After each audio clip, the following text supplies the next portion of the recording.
Hello gardeners. For years I dutifully maintained compost bins like every good gardener is supposed to do. I turned piles, monitored moisture levels, balanced greens and browns, and waited months for that promised black gold. But here's the truth, nobody wants to admit. Traditional composting never quite delivered on its promises for me. The process consumed enormous amounts of time and energy, required dedicated space that could have been growing food, attracted rodents and raccoons no matter how carefully I managed it, and produced inconsistent results that left me wondering if all that effort was actually worth it. Some batches came out beautifully finished while others remained stubbornly half-decomposed, even after a year. The turning requirement alone became a dreaded chore, especially during summer heat or when life got busy and the pile sat neglected, developing anaerobic pockets that smelled like something had died inside.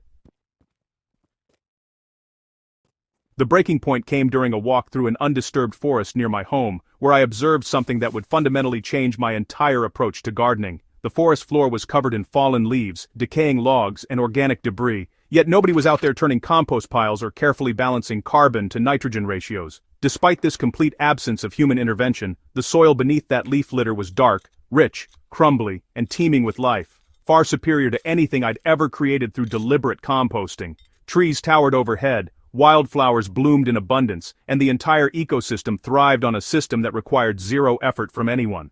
That observation sparked a question that would revolutionize my garden. What if I simply mimicked what nature has been doing successfully for millions of years instead of following conventional gardening advice that seemed designed to create work rather than results?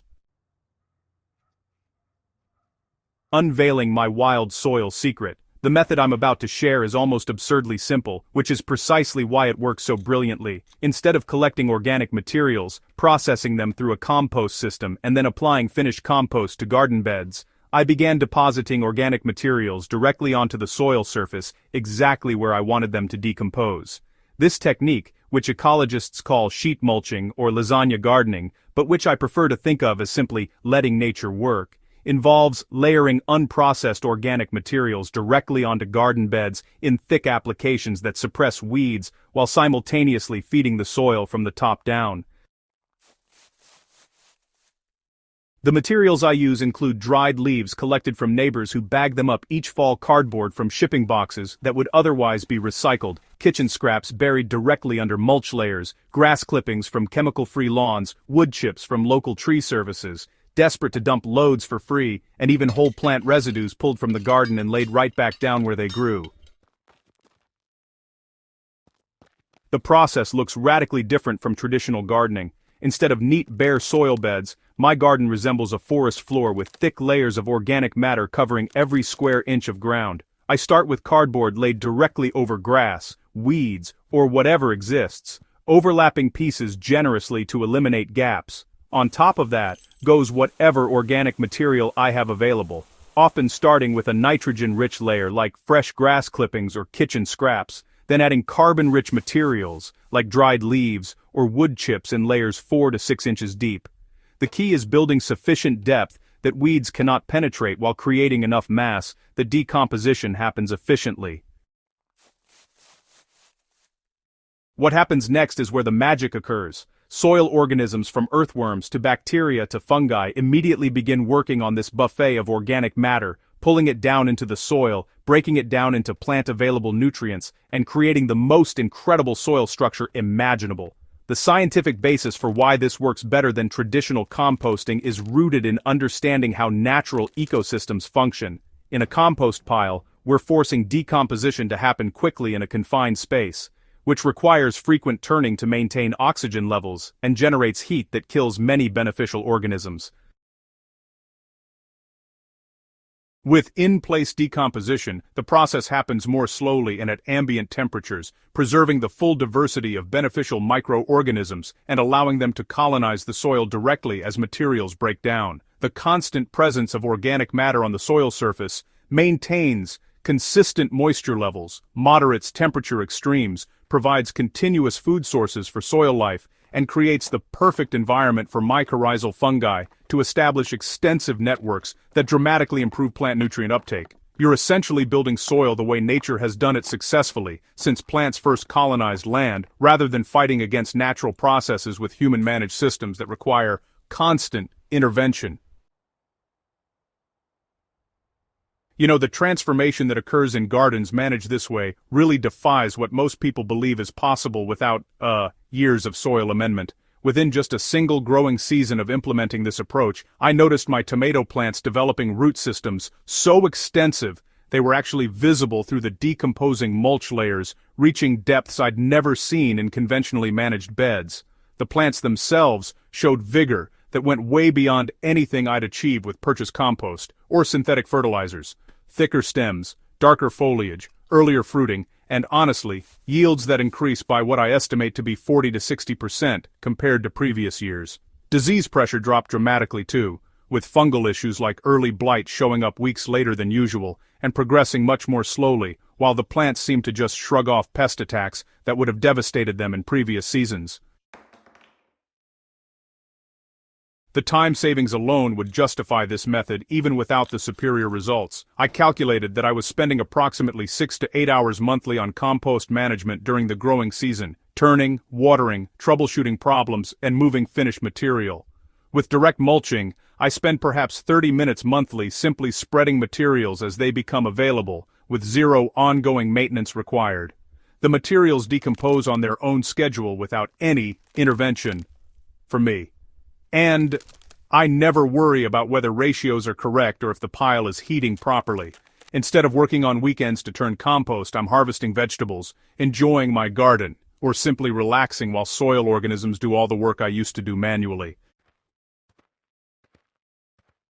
Addressing your skepticism and common objections.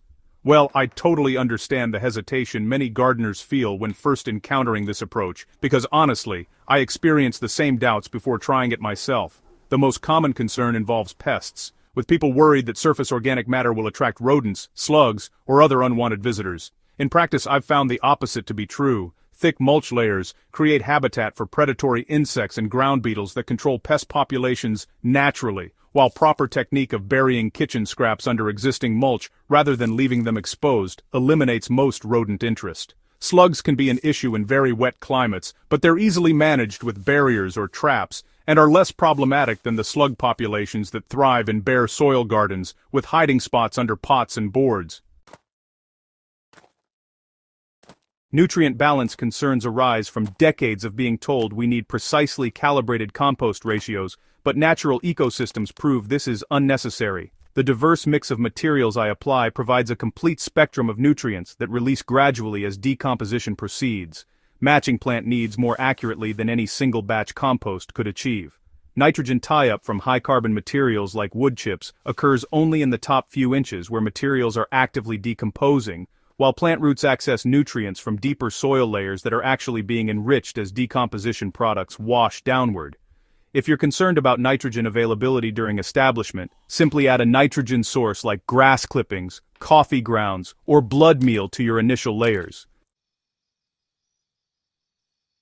Your garden's future, go wild. This shift away from traditional composting toward working directly with natural decomposition processes has been the single most impactful change in my gardening journey. My soil improves continuously without effort, my plants thrive with minimal intervention, and I've reclaimed countless hours previously spent on compost management to instead enjoy the gardens I'm building. The method requires a fundamental shift in thinking, from fighting against nature's processes to aligning with them. From trying to control every variable to trusting in systems that have functioned perfectly for millennia, and from accepting that more work equals better results to recognizing that often the best approach is simply getting out of nature's way and letting soil organisms do what they do best. I encourage you to start small if this approach feels overwhelming. Choose a single bed or even just a few square feet. Layer on materials, as I've described, and observe what happens over a growing season. Document your results with photos and notes. Pay attention to plant health and soil changes, and let the evidence guide your decisions about expanding the technique. The beauty of this method is its flexibility. You can adapt it to whatever materials are locally available, scale it to match your garden size and ambitions, and modify techniques based on your specific climate and conditions. Join me in this wild soil revolution by trying this approach in your own garden and sharing your experiences with the Living Soil Lab community. What materials work best in your area? What results surprise you most? What challenges do you encounter and how do you solve them? Your insights help build collective knowledge that benefits all of us working toward more regenerative, nature-aligned growing systems. If this guide opened your eyes to a simpler, more effective path toward incredible soil, subscribe to the Living Soil Lab for more unconventional wisdom that actually works in real gardens. Share this video with fellow gardeners who are ready to work smarter instead of harder. And let's build a movement of gardeners who dare to go wild with their soil building. Your most productive, lowest maintenance garden awaits.